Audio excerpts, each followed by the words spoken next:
total darkness. You could not close your eyes tight enough to see the darkness that I see today. I see absolutely nothing. How's everyone today? My son and I had a covey of quail going up an abandoned fence row out in western Texas. And as we had that covey scattered up the fence row, my son was over to my right about 25 yards.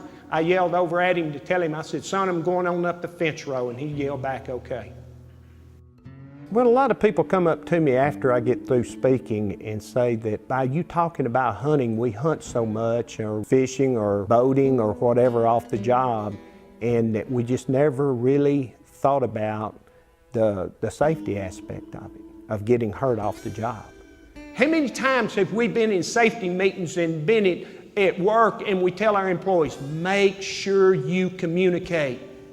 Make sure people know where you're located. And I just told my son I was going on up the fence row. And the quail got up, and they've got a mind of their own. Instead of going that way, they decided to go back where they come from. Where do you think my son thought I'd sat?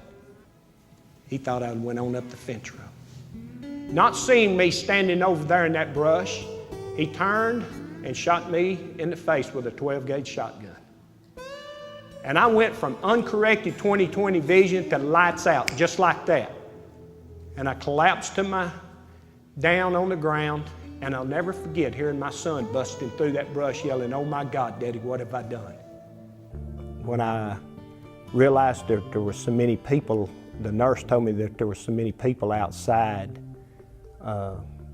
supporting my family, that's when it just really come to me that it's not just about me, that this accident didn't just affect myself, it affected my family, my friends, my co-workers, everyone.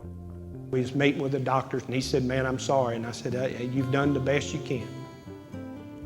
And my wife had to ask that question that, you know, was one of those wife questions, motherly type questions. She said, Doc, if my husband would have had safety glasses on, would it have blinded him?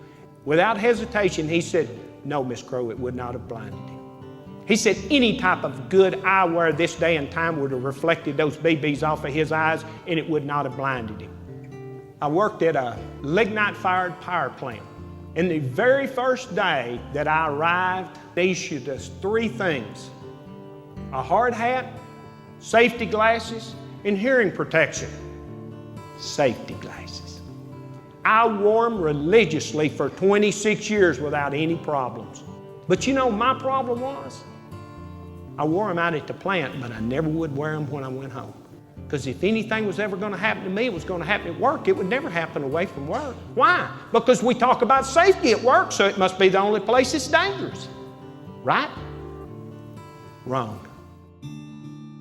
I was able to apply for leader dog for the blind. We went to the facility and I was walking down the sidewalk with Rudy and he stopped.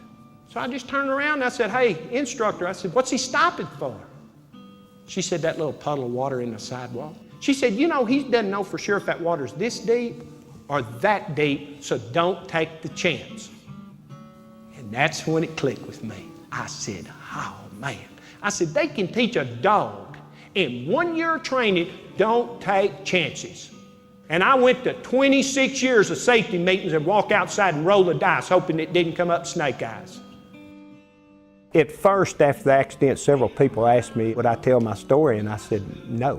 One day, my wife said something to me that really got right next to me. She said, you know, if you could tell your story and you could save one family the grief that we've had to go through, wouldn't it be worth it? And when she said that to me, I said, I'll do it.